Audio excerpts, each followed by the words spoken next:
macaafa qulqulluu keenya Efesoon boqonnaa ja'a lakkoofsa kudhanii hanga lakkoofsa 18tti wal wajjin ilaalla.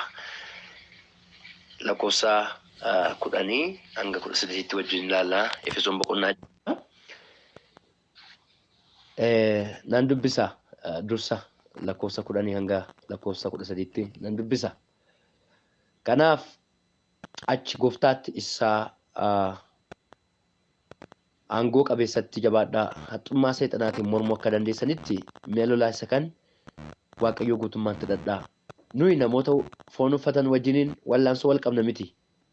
Garuu humnoota aboo qabanii fi gooftummaa qaban warra bantii Waaqaa keessaa biyya lafaa isa dukkana keessa jiru seerratan maccaa furoota hamminaa warra bantii Waaqaa keessa jiraatan wajjiniin wallaansoo qabna. Kanaaf guyyaa hamaa sanatti mormitanii ittiin qabuunis lolatti dhaabachuu akka dandeessanitti mi'a lolaa isa kan Waaqayyoo fudhadhaa jedha.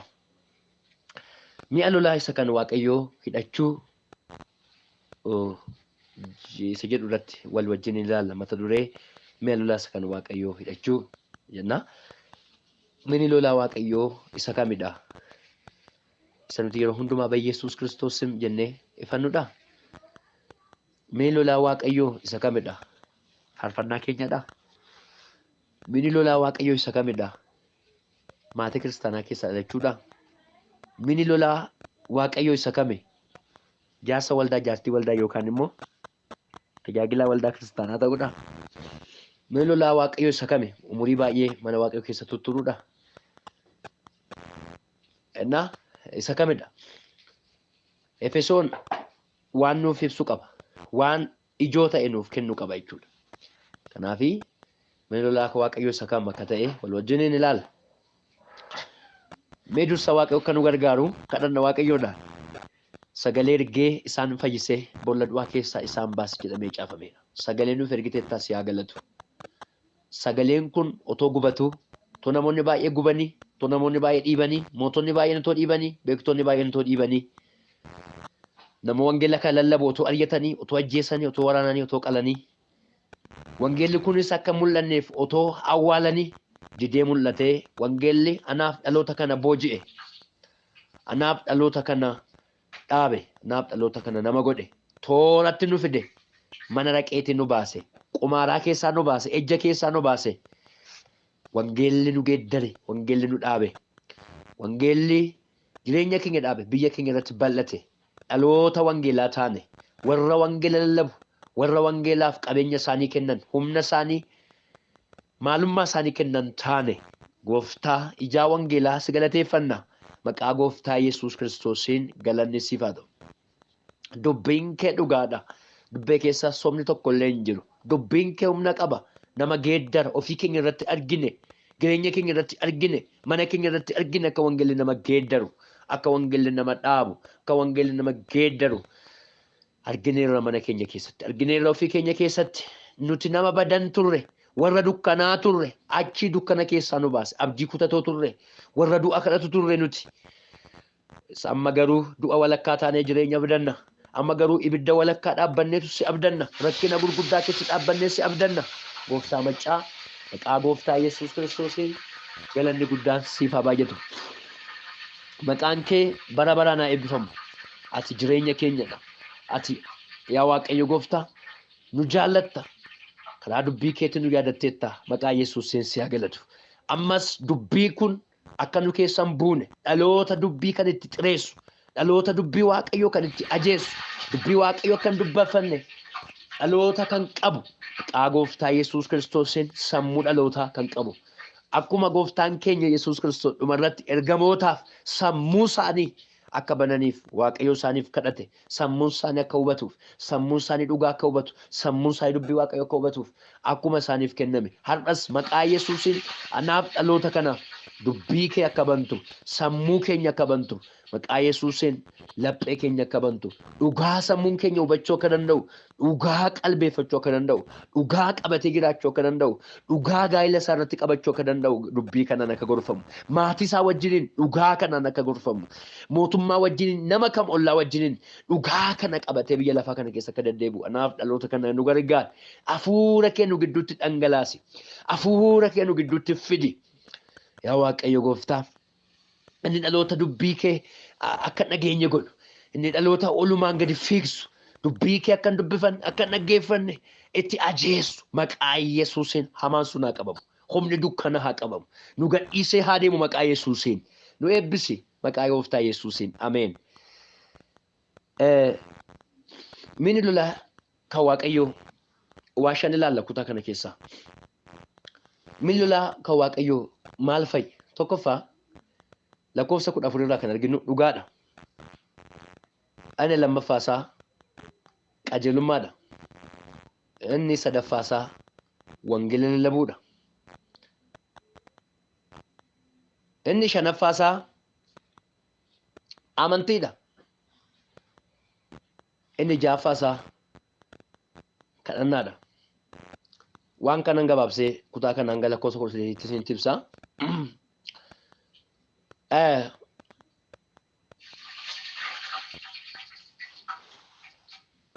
Lakkoofsa 18 yoo dubbifattan, lakkoofsa 10 hanga 18 yoo dubbifattanii waan kana ja'an argitu jechuudha. Waan ja'an kana gurguddaa argina jechuudha.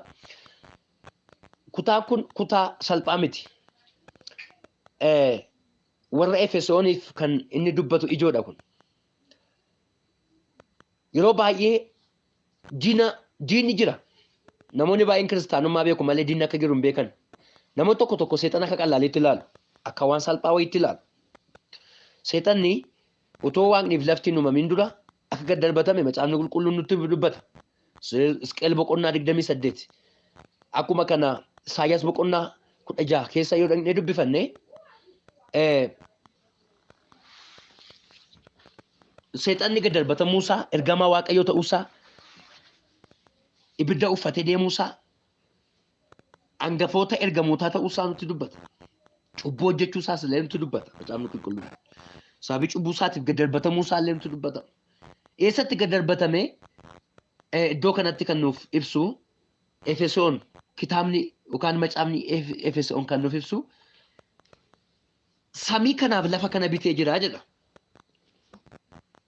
Samii kanaa fi lafa kana bitee jira jedha. Qilleensi nuti amma keessa jiraannu kun, qilleensi Jooppilaan keessa deemu kan, qilleensa allaattonni irra oolan kuni maalidhaa? Seexanaan bitamanii jiru. Hafuura hamaatiin bitamanii jiru. Lafti amma nuti irra jiraannu kun, hawwaa nuti amma irra jiraannu kuni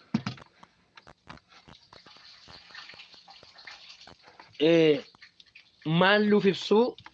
Hafuurota hamootaan akka isaan bitamanii jiran nutti ibsu. Qilleensi kun maaliin hidhamtee jirti? Daani'el illee kadhata isaa akka inni hin dhaggeeffanne gochaa turan. Qilleensa kanarraa maal hojjetu? Namoonni akka hin kadhanne, kadhanni namoota Waaqayyo bira akka hin geenye, samiin hilluwinnaa Waaqayyo, ulfinni Waaqayyo akka dhaloota irratti hin banamne, hin dhoowwu. Samii sadiitu jira.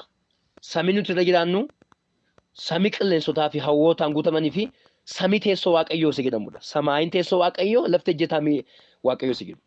Waaqayyo garuu samiirra jira jechuu keenya otoo hin ta'in, Waaqayyo samii nuti arginuun alas jira, samii nuti arginuun keessas jira. Iddoo hundumaa qabatee jira Waaqa iddoo hundumaa gara sabii ta'eef. Garuu ejjenni Waaqayyoo as lafa kanarra gaafa ta'u, Waaqayyo lafa hundumaa jiraachuu isaa nutti ibsa. Maal jechuun barbaade? Lafti nuti amma irra dhaabbannu kun, lafti nuti amma irra jiraannu kun, qilleensi nuti fudhannu kun diinotaan yookaan immoo hafuurota hamminaatiin uwwifamanii jiru. Isa kanarratti akka duullu, isa kana akka morminu macaafni qulqulluun nutti dubbata.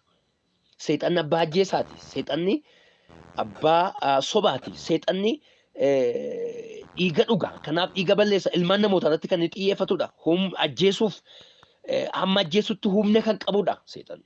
Kanaaf seexanni inni dur ergamaa ta'e gad darbatame kun waan salphaa miti.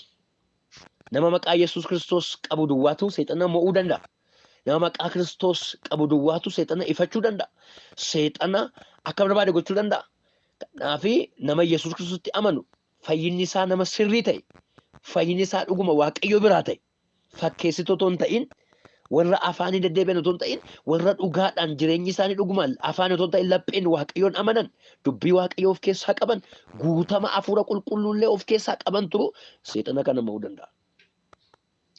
Wantoonni gurguddaa nuti iddoo kanatti arginu, wantoonni nuti gurguddaa jaanasitti arginu kun waan salphaa miti.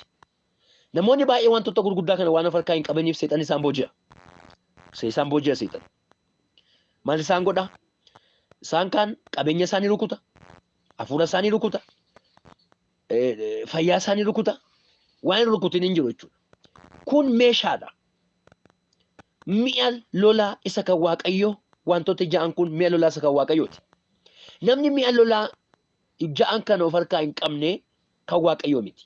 Namni mi'a lolaa ja'an kana of harkaa hin qabne seexanni akka barbaadetti taphachuu danda'a jechuudha. Isaan kun akka karraatti cufanna, akka wayyaatti uffanna, akka dullaatti qabanna, bakka fayyidoowwan yookaan immoo akka nama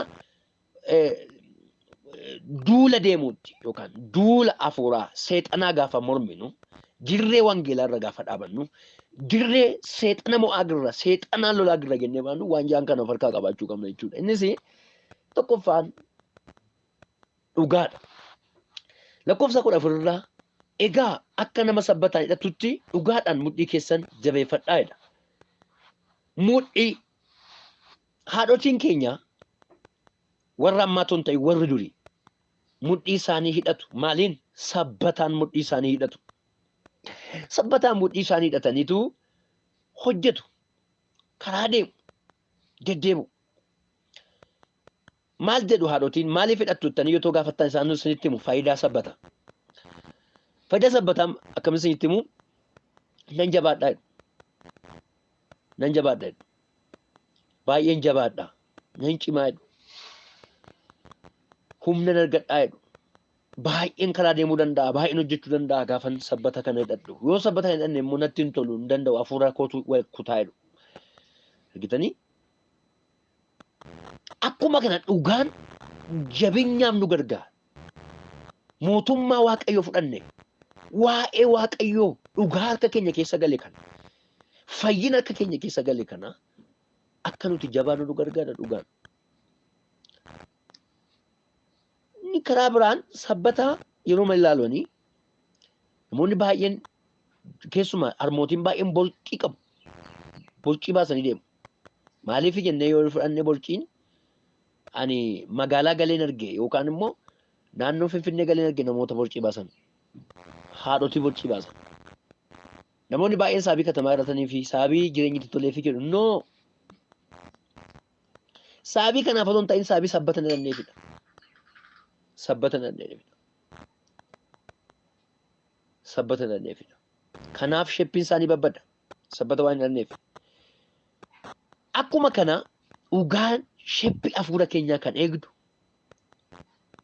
nama waaqummaa keenyaa kan qulqulleessitu, dhugaatti fayyuu keenya, dhugaatti Kiristoos irraa ta'uu keenya, dhugaatti waan nuti waaqessinu waaqa ta'uusaa namootatti akka mul'isu kan nuti dubbattu yeroo baay'ee dhugaadha. Amma namoonni baay'een sobduudha. Sobduudha. Wanti dubbatu, wanti hin hojjetu wal hin fakkaatu. Gaafa dubbatu yookaan gaafa dubbattu kiristaan ammaa waan inni dubbatu baay'ee tokko nama amansiisa. Kanaafidha ijoolleen shaamarrootaa dhiira afaan hin lafallafu yookaan immoo afaan hin fakkeessu akka afaanitti se'anii wajjitti galanii jireenyi inni hojjetu soba kan ta'e yeroo baay'ee namoonni baay'een kisaaraa keessa galan. Saamicha karaa waldaa saamicha karaa adda addaatiin dhageenya. Saamicha baay'ee nuti dhagaa oollu. Ijoollee dhagaa oollu nama wangeelaa fakkaatanii, nama Waaqayyoo fakkaataniitu waan dubbatan sana mirkaneessanii, waan dubbatan sana hojiirra oolchanii faallaa ta'anii argamu jechuudha. Warra afaanii. Gooftaan Yesuus Kiristoos warra gooftaan an jedhu jedha. Otoo hin taane warra dubbii koo dhagaanii hojiirra oolchantu mootummaa koo dhaalaa jedha. yaa gooftaa jechuun mootummaa waaqayyoo kan gashinni dubbata. Dhugaa afaanii dubbachuudhaan waaqayyo kana afaaniin fakkeessuudhaan mootummaa waaqayyoo kan gashinni dubbata. Mootummaa waaqayyootiif tajaajilli hin taane, mootummaa waaqayyootiif hojiin hin taane, mootummaa waaqayyoof jireenyi hin taane immoo akkasumaan maaliif ennaan eebbinni guddaan kiristaanni kennu kiristaana keessa argannu jireenya bara baraa waan ta'eef. Kanaaf dhugaa ganneerra yoo ta'e seexana mo'uu hin dandeenyu yeroo baay'ee. Dhugaan harka keenya irraa mucucaateera yoo ta'e. Jireenya hojjetutti dhugaa namaa galliftee tas keessa jirta yoo ta'e. Dhugaa namaa harkatti darbee jira. Dhugaa abbaa kee haa ta'u, haadha kee haa ta'u, dhugaa abbaa manaa kee haa ta'u, goddanyaa kee haa ta'u, obboleettii kee haa ta'u, obboleessa kee haa ta'u.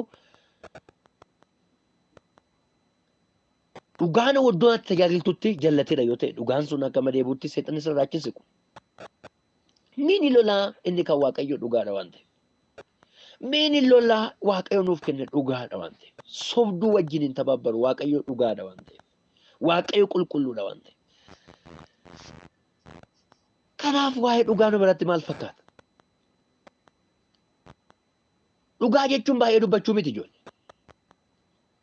Namni tokko jaarsummaa taa'uu baay'isa yoo ta'e namichi sun dhugaa arguu isaa miti. Dhugaa beeka jechuu keenya miti. Sababii jaarsummaa arguu. Tajaajilaa waan ta'eef tajaajiltuu waan taateef yookaan immoo maatii kiristaanaa keessa dhalattee fi dhugaa qaba jechuun dandeenya. Dhugaan addumatti kan ta'e kan waaqayyo ilaaluudha. Inni lammaffaasaa qajeelummaadha. Lakkoofsa 14 qajeelummaa akka madda sibiilaatti uffadhaa dhaabbadhaa. Wayyaan waaqayyoo qajeelummaadha.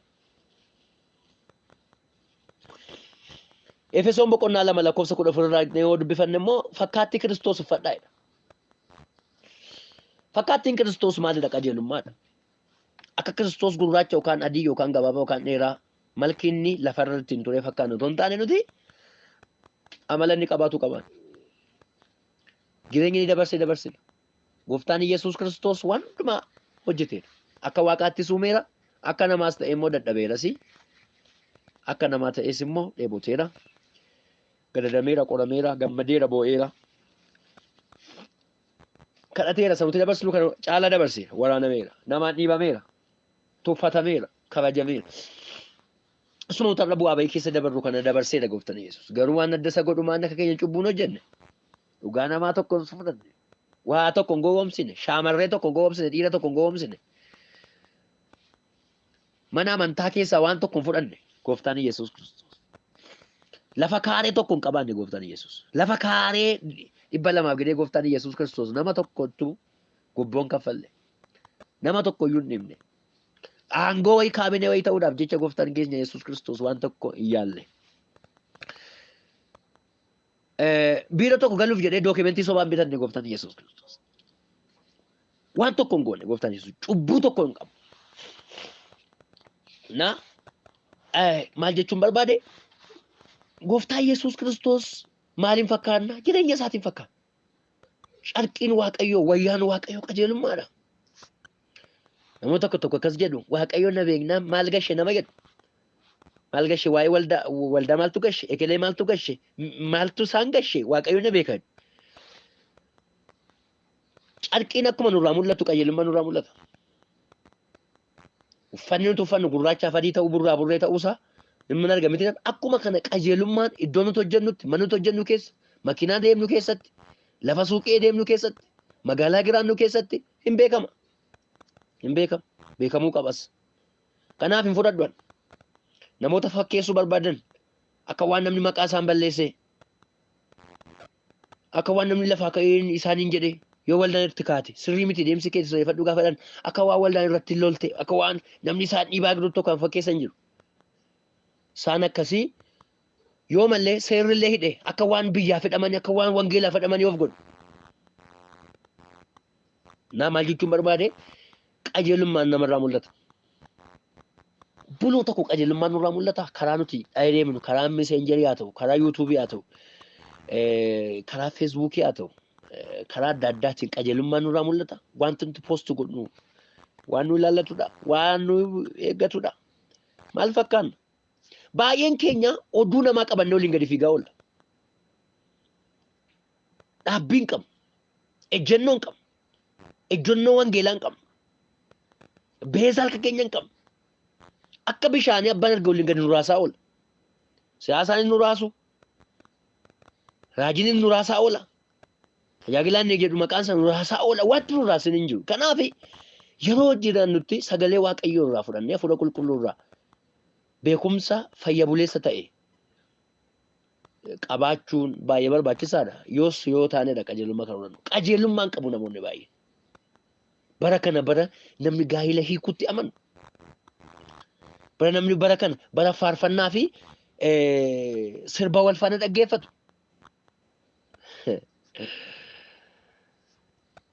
Bara waliin borcaa. Bara faarfannaa fi sirba wal faana dhaggeeffatu namoonni. Gaafatti tolee sirba, gaafatti tolee faarfannaa. Bara akkasii keessa jira. Maal jechuun barbaade adda baana. Qajeelummaadha qajeelummaan. Qajeelummaan calqii Waaqayyooti. Qajeelummaan amala Waaqayyooti. Qajeelummaan hojii Waaqayyooti. Waaqayyo qajeelummaa hojjeta. Har'as qajeelummaadha jira. Kanaaf qajeelummaan harka keenya keessaa bu'ennaan katamaa keenya keessaa Yesuus ilmi keenya seetan achiisi kan se'ina. Dagaamiin maqaa keenyatti dagamuu dhiisan se'ina. Seexanni guyyaa tokko taa'ee hin beeku. Qarshii isaallee dhangalaase. Halkanii guyyaa irra badhabanitu maqaa namarratti matataa oolu. Daggamaa oolu. Biyya fagoo taa'e. Footoo kee buufate. Naan daggamaa oola. Maqaa kee daggamaa oola. Isa kanatti balleessuu dandeessu. Ikoonoomii kee irraa balleessuu dandeessu. Diina isa eebba saamu, jawwee isa eebba namaa saamu kana cabsuu kan dandeessu. Guyyaadhaa gara guyyaatti guruupitatti deddeebinee wacootoo hin taa'ini jireenya qajeelummaa jireenya keenyatu dhiibbaa fida seetan irratti. Maqaa Yesuus bichaa wawwaamuudha otoo hin taa'ini hojii nuti akka kanatti hojjennutu diina irratti dhiibbaa fida.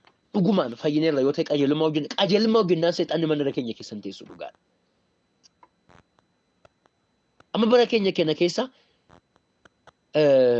kwaalitii afuuraa ilaaluu dhiiseera namni.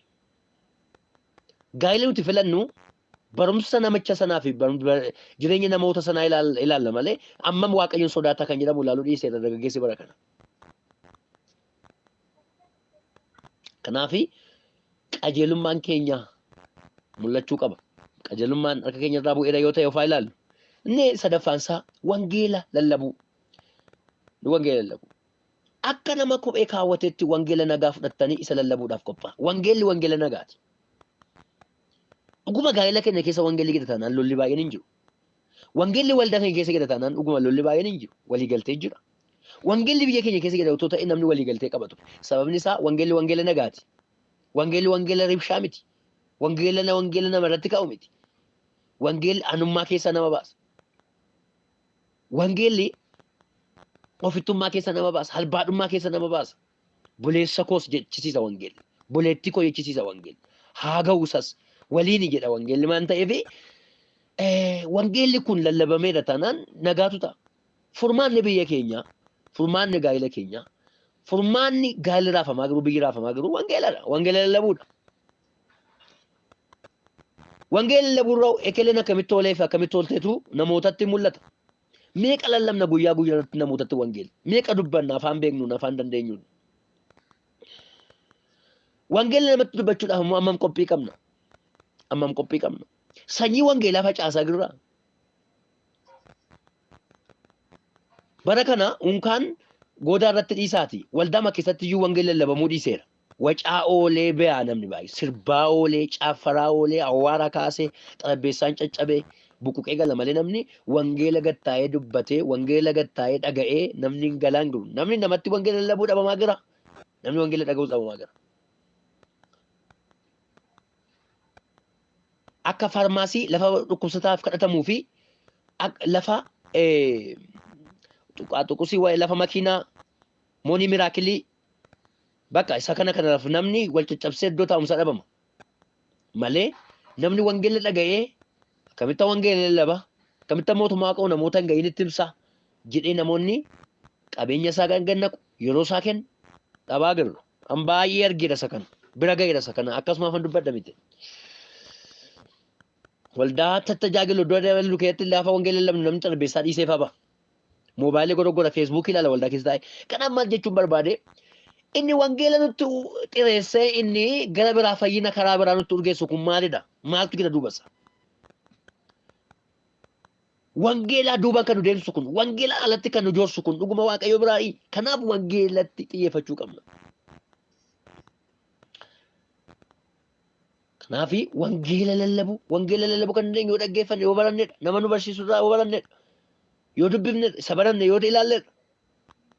Mata duree guyyaa lallabamu eenyu meeqa keenyatu qabata?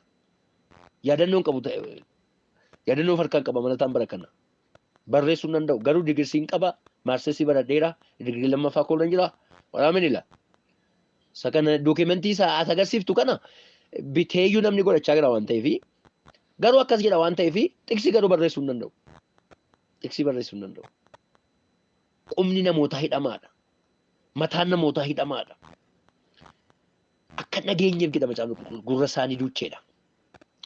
Akka isaan hin beekneef jedha sammuu isaanii qabe waaqoliin si'anaadha. Qabamaadha loonni kun sagalee waaqayyoo of keessaa hin qabu. Akka maraatuu waa xaxatee deema. Bossaa keessaa komooktiksii, chiippiksii, qalamii garaagaraa. Isa funyaan ittiin dibu, isa fuula ittiin dibu, isa ija ittiin dibu, isa hidhii ittiin dibu, isa keessa ittiin dibu, isa mataa ittiin dibu guureeriyaa akka maraatuu waa xaxatee deema. Garuu macaafa qulqulluun qabu bossaa isaa keessa. Kiisii kee keessaa macaafa qulqulluu. Meeqan keessantu macaafa qulqulluu qabas keessa? Meeqan keenya qaba macaafa qulqulluu? Meeqa qaba? Meeqa qaba macaafni qulqulluu? Meeqa keenya qaba macaafa qulqulluu? Macaafa qulqulluu meeqa keenya toof harkaa qabinne? Gurdii meeqa too binnu? Caammaa gati jabeessa meeqa too binnu? Morma keenyatti warqii gaggaarii too bitaa jirru? Quba keenyatti warqii gaggaarii too bitaa jirru? Dhibbaan kan lakkaa'amu too bitaa jirru? Kumaan kan lakkaa'amu too bitaa jirru? Gurdii meeqa too bitaa jirru? Macaafa qulqulluun qabnu mana keessa. Amma baay'een keessa macaafa qulqulluu qabdu. Macaafa qulqulluu moobaayilirra jiru amma macaafa qulqulluudhaan. Macaafa qulqulluu moobaayilirraa dubbistan macaafa qulqulluudhaan. Amma macaafni qulqulluu numti manni piriintii macaafa qulqulluu marratu iyyuu dhabamaa jira. Sababiin isaa namni bitaan jiru waan ta'eef kisaaraa keessa waan galuuf manni kiraa gaafa irratti godhu cufaa jira namoonni baay'ee.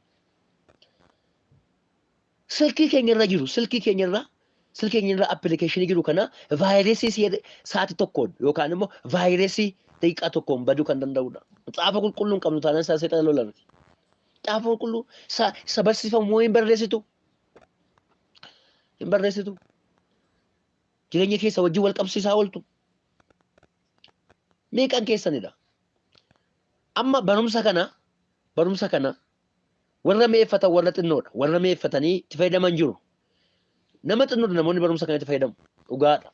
Kaasaanii naggeeffatan duubaan gaafa voisii ilaallu namoonni baay'een naggeeffatan. Maaliif inni dhaloonni sammuusaa qabamaadha. Maqaa Yesuus Kiristoosiin hin cabsina. Ganama hafuura hamaa sagalee Waaqaa nu jibbisiisu laphee keenyarraa sammuu keenyarratti cabsanudha. Wangeela lallabna, wangeela nagaa lallabu. Biyyi keenya akka suuqiitti waldaan karaa waasaappiinis guyyaadha gara guyyaatti guruuppiin kireeditii ta'aa kan oolu. Kan intinii ta'aa oolu. Yuutuubiin otoo wacu, waa'ee waaqa otoo wacu, karaa garaa garaatiin otoo waa'ee waaqa lallabamu garuu lolli dabalamaa jira. Dhiigni dhangalaasuun ajjechaan dabala. Maaliif amma wacatoon ta'in nama sagalee waaqayyoo gattaa'ee barsiisuu fi baratu dhabame. Nama dhabame. Sagalee waaqayyoo sagalee nagaa waan lallabaniif. Sagalee waaqayyoo sagalee nagaa amma lallabanitti poolisiin saraawitiin meeqa biyya irratti leenji'ee yoo ba'e iyyuu nagaa buusuu hin danda'u. Xaqalaayeen ministeerii meeqa barcuma irratti paarlaamaatti yoo deddeebi'ee sabaa taa'aa oole iyyuu nagaan hin dhufu. Biyyi ba'ee sabsabaarra yoo taa'e iyyuu nagaan hin dhufu. Amma wangeelli nagaan hin lallabaminitti. Wangeela nagaa lallabnu. Wangeela fayya buleessa ta'e haa lallabnu. Haa dhaggeeffannus. Wangeela fayya buleessa ta'e. Wangeela mootummaa waaqayyoo xiyyeeffate. Wangeela qulqullummaa xiyyeeffate. Phaawulosii gaafa warri Galaatiyaa Phaawulos wangeela ni barsiisu gaafa busheessu barbaadan maal jedhaniini namichi kunii jedhan. Of beeksisuuf jecha beekamtee argachuuf jecha jedhan. Beekamtee argachuuf jecha lallaba malee seera wajjin jedha. Dhagna qabannaanis hin barbaachisa jedhan. Seera malee namni fayyuu hin danda'u jedhan. Argitanii kaleessa turaniiru. Warri arras jirtu warra yoo sooromuudhaa baatte ati nama waaqayyoon jedhamtu warra jedhan.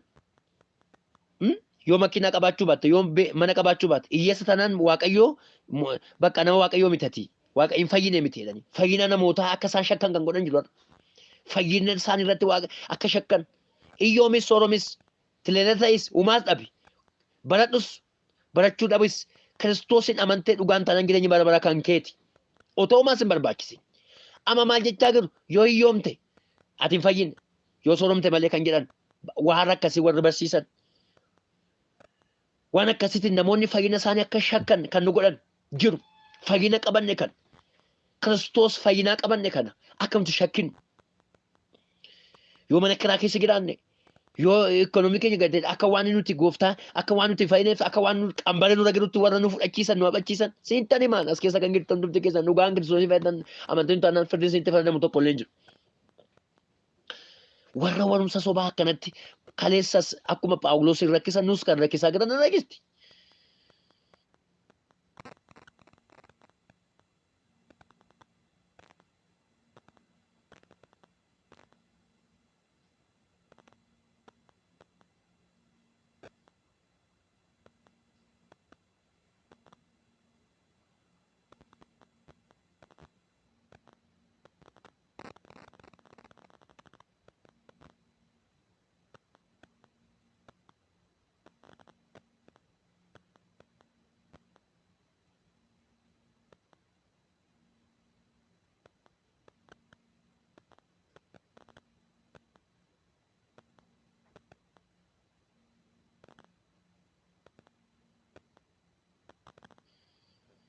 Kanaafi wangeela nagaa halallamnu wangeela sanyii keessaa bahe wangeela gosa keessaa bahe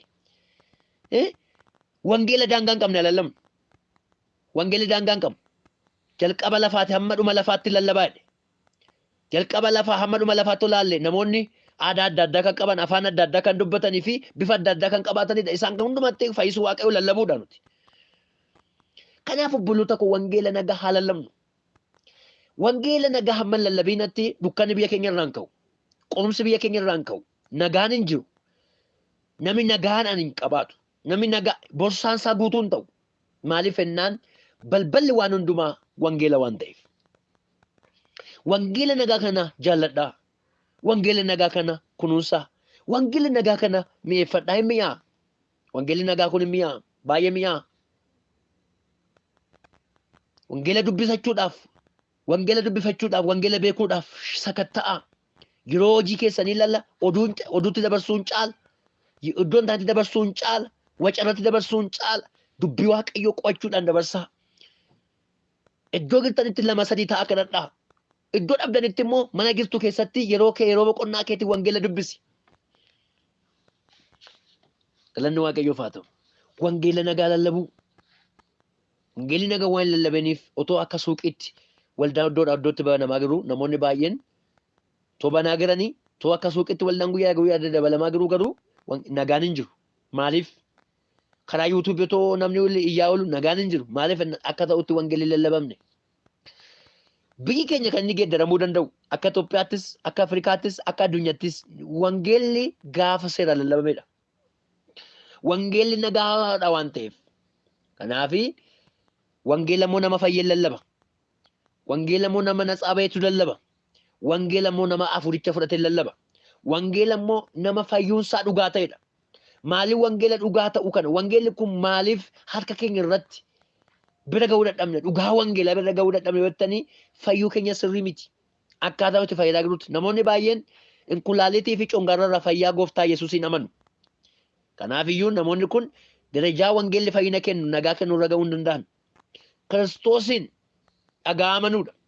Jireenya dhagaa amanuudha. Karaas ta'e waaqayyoon dhagaa amanuudha malee congaarraa fayyaa dhagaa, muunii miraakilii dhagaa, wantoota garaagaraa dhagaa. Waaqayyoon amanuu nu fayyinan ta'u. Boloota kun dhuguman sitti baa fayyinan ta'u. Fayyinan ta'u. Biyya laakkasi ceesisuuf waaqayyoon amanaa natamantu fayyina jireenya barbaraan ta'u. Fayyina barbaraan ta'u. fayyina bara baraan ta'u. Kanaaf fayyina ta'uu kan danda'u jireenya bara baraa gaafa dhagaa guddanudha. Namni jireenya bara baraa dhagaa amane yoo hiyyoomes hiyyoomni dhabamtu ka rakkinni dhabamtu ka yoo qabaates yoo gadi ba'e yoo ba'es yoo jaallatame yoo jibbames dhaabatee lallaba. Dhaloonni si'anaa qorumsa hin barbaadu. Yoo qorumsitti dhufes waaqayyoon kaada. Maaliif yoo jettanii soorummaa dhagaa fayyaa dhagaa waaqayyoon amane waan ta'eef. Biyyi lafaa immoo rakkinaan guutuudha. Eenyumtuyyuu dhukkubsataa eenyumtuyyuu rakkata. Kanaaf waaqayyoon kaadu. Namoota baay'ee gaafa isaan dhufanii waldaa keessatti waaqayyoon amananii sababii isaanii cunqursaa irraa fayyaniifidha. Sababii HIV irraa fayyaniifidha. Sababii kiisiin isaanii guuteefidha. Argitanii kanaafidha. Kanaafidha. Sababii kanaatiifidha. Sababii kanaatiifidha. Sababii kanaatiifidha. Maaliif yeroo tokko turree waa irratti ka'uu inni jiran waldaa keessa baqatanii ba'aniiru. Isaan kaan immoo namatti boqqoonu. Waaqayyo kadhachuu hin dhiisu. Waldaa dhaquutti shillaadhu rafaa oolu mana keessa. Maaliif jennaan dhaloota mootummaa waaqayyoo dhagaa namanne dhaloonni kun. Bayaansi amma kan argitan namoonni baay'een miraakilii dhagaati. Dhaloota miraakilii namanudha malee dhaloota Kiristoos akkatti amanu miti. Kanaaf wangeela nagaa haa dhaggeeffannu. Wangeela dhagaa haa lallabnu. Wangeela nagaa lallabuudhaafis haa qophoofsinu. Qabeenya keenya haa qopheessinu. Humna keenya haa qopheessinu. Ayyaana warroo kaa ayyaanaanis haa qophoofnu. Nan ariifadhaa inni arfaffaasaa amantiidha. Lakkoofsa 16 kana jedha. Kana hundumaa irratti immoo amantee gaachanaatti fudhadhaa jedha. Amantee gaachanaa. Amantiin baay'ee barbaachisaadha. Jireenya akkamii keessa naa galeeyyuu waaqayyoon akka jiru, akka jiraatu, du'a akka kaasu, maal akka gochuu danda'u, eenyuun jijjiiruu akka danda'u amannu. Yeroo kadhannu kadhata amantii haa kadhannu. Yeroo faarfannus faarfannaa amantii haa faarfannu. Amantiin kan guutame haa lallabnu. Amantiin kan guutame haa jiraannu. Jireenya keenya kamaa ta'uyyuu hin danda'a waaqayyo kan jedhu. Waaqayyo garraatti waan tokko qabaachuu hin qabu. Birri keenya amma namoonni baay'een gaafa borsa isaanii irratti waa dhaban hin rakkatu hin boo'u hin cannaqamu. Sababiin isaa birri isaanii amanu garuu waldaa dhaqu. Waaqayyoon amanuu jechuun sinii gala birri olitti, mootummaa olitti, humna keenya olitti, eenyumaa olitti yaadu jechuudha. Kanaaf amantiin baay'ee barbaachisaadha. Amantiin baay'ee barbaachisaadha jechuudha.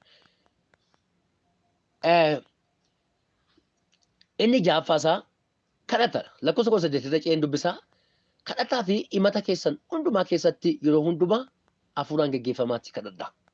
Hafuuraan geggeeffamanii kadhachuu. Amma namoonni baay'een yeroo isaan jilbeenfataniif yeroo isaan ka'an tokkuma. Amma jilbeenfatu kadhata fudhatanii ka'an. Maaliif jecha dhabu namoonni baay'een? Namoonni kaan immoo sa'aatii dheeraa kadhatu. Dadhabbii wanti jedhamu hin jiru. Amma isaan kana gidduu maaltu jira? Amma waldaa keessa yoo jilbeenfattanis onlaayinii irrattis yoo dhaggeeffattanis namoonni baay'een voisin isaanii 6. Namoonni baay'een voisin isaanii sa'aatii tokko ol. Sa'aatii daqiiqaa 30 40. Maaliif yoo jettan isaan kun hamma hafuurri qulqulluu isaan irra turuudha lachuun isaanii. Kan kadhatan waaqumadha garuu amma hafuurri qulqulluudha. Namoonni hafuura qulqulluu keessa galanii kadhatanis haa ta'u tajaajilanis haa ta'u sa'aatiin isaanii hin ga'u. Maaliif hafuura qulqulluu biraa burqa? In cufan waaqayyo isaan kadhachiisa. Waa'ee biyyaa, waa'ee nama, waa'ee maatii isaanii, waan garaa garaa, waan isaan iqqidii isaan iqqidan walitti hafuurri qulqulluu isaaniif kenna. Warri daqiiqaa 20 daqiiqaa 10 daqiiqaa 5 kadhatanii ba'an isaan kun immoo maalidhaa? Warra geggeessan hafuura qulqulluu baay'inaan isaanii irra hin jirredha isaan kun. Kanaaf maal goona yoo jettan yeroo hundumaa hafuura qulqulluutti guutamuun barbaachisaadha. Namoonni baay'een lisaana dubbachuun akka kennaatti ilaalu. Kennaadha garuu haa ta'u malee kennaa nama hundumaa kennamedha. Kennaa warra kakuu haaraaf kennamedha.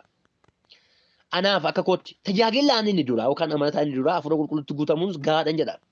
Hafuura qulqulluutti erga guutamee booddee namni hafuura qulqulluu isin warra hafuura qulqulluutti hin guutamin immoo hafuura qulqulluu isin keessa jiru jechuu koo miti. Nama Kiristoos amane hundumaa keessa hafuurri qulqulluu waaqayyo buufateera. Haa ta'u malee hafuura humnaa fudhachuun barbaachisaadha. Hafuura humnaa kan ciliqqisiisu milikiin isaa tokko dura lisaana dubbata namni sun. Otoo seexana hin baasin dura, otoo mul'ata arguun jalqabin dura, otoo afaan haaraa dubbachuun barbaachisaadha. Anamma nama otoo afaan haaraan dubbatee mul'ata dubbachuu barbaadu hin fudhadhuan. Lallaba isaas hin fudhadhuan. faarfannaa isaa iyyuu fudhadhuan. Waaqeffannaa kam geggeessa isaa iyyuu fudhadhuan. Sababiin isaa hojii ergamootaa boqonnaa lama dhaqnee gaafa dubbifannu hojii ergamootaa dhaqnee gaafa dubbifannu namoota 120 jiran sun hundi isaanii afaan haaraa dubbatan. Namoonni hundinuu afaan haaraa dubbatan iyyuu malee namni hundinuu tajaajilaa muluu hin geessee hin taane. Argitanii isaan kaan hin qotanii isaan kaan hin nagadan afaan haaraa dubbachaa nagadu afaan haaraa dubbachaa hojjetu. Afaan haaraa dubbachuun nama hundumaaf kennaa kennamedha. Yoel boqonnaa lama lakkoofsa 23 irratti akkas jedha. Barumaatti foon qabeessa hundumaa irratti afur koo nan kenna nan roobsa. Abjuu abjootu mul'ata argu. Afaan haaraas hin dubbatu jedha. Gooftaa Yesuus Kiristoos waan irratti amanan biratti milikkitoonni kun hin ta'u jedha. Maarqos boqonnaa 16-17 irra afaan haaraa hin dubbatu jedha. Afaan haaraa hin dubbatu. Dhukkubsattoota hin fayyisu. Seexanoota hin baasu. Afaanota haaraa hin dubbatu. Afaanota haaraa hin dubbatu. Milikkinni Waaqayyootti amanuu keenya tokko kan ibsu afaan haaraa dubbachuudha. Afaan haaraa akka waan ani naaf hin kennamne jettanii yaadan yeroo hundumaa kadhadha. Yeroo tokko waa'ee shunkurtii waa'ee barbaree bichaa kadhachuu caala waa'ee hafuura qulqulluu guutama humna hafuura qulqulluu fudhachuu erga humna hafuura qulqulluu fudhattee booddee seexana kanatti rukuttu bineensicha ittiin rukuttee gadhiisiftu afaan isaa keessa kanatti fuudhuu dandeessu. Eebba kee fudhachuu dandeessu. Fayyaa kee fudhachuu dandeessu. Namoota iyyuu warra hin amaniin amansiisuu dandeessu. Erga humna fudhattee booddee humna fudhachuun kee kan hin argamu maaliidha? Afaan haaraa Waaqayyo biraa ta'e fudhachuudha. Shillaan jedhina waan akkasiirratti. Kanaaf lallabniif kadhanii namootaa daftee kan isheen dhumtuuf dafanii kan jecha dhabaniif kaanii gubaa'ee keessa dhaabbataniifa waan jedhan dhabu namoonni baay'een. Tajaajila jalqabanii waan jedhan dhabu. Lallaba jalqabanii waan jedhan dhabu. Maaliif yoo ta'e humnatu isaan bira hin gahe hin guutamne fuula qulqulluutti. Biyya lafaa kana keessa darbuudhaaf immoo mo'uudhaaf immoo maaltu nu barbaachisa? Humna fuula qulqulluun nu barbaachisa. Humna fuula qulqulluun nu barbaachisa. Humna fuula qulqulluu. Buloota koo dhuguman isinitti hima. Humna fuula qulqulluu geggeeffamaa kadhadhaa. Humna fuula qulqulluu dursa hidhadhaa. Humna fuula qulqulluu dura uffadhaa. Otoo masakkariin dura, otoo tajaajiliin dura, otoo geggeessaan ta'in dura, otoo tajaajilaa waldaan ta'in dura, otoo faarfataa hin ta'in dura, otoo raajii ofiin hin jedhin dura humna fuula qulqulluu uffachuun baay'ee barbaachisaadha. Kan nageenya Waaqayyoo nuuf haa eebbisu. Gooftaa keenyaa Fayyisaa keenya Yesuus Kiristoos galanni siif haa ta'u. Sagalee kennuuf ergiteetta. Wantoonni kun 5 nu harkaa, wantoonni kun 6 nu harkaa bu'eera yoo ta'e. Maqaa Yesuus Kiristoosiin nuuf haa deemu. Namoota dhugaan harkaa bade, namoota qajeelummaan harkaa bade, namoota nagaan gooftaa keenyaa Fayyisaa keenya Yesuus Kiristoos isiniif haa baay'atu. Dhaloonni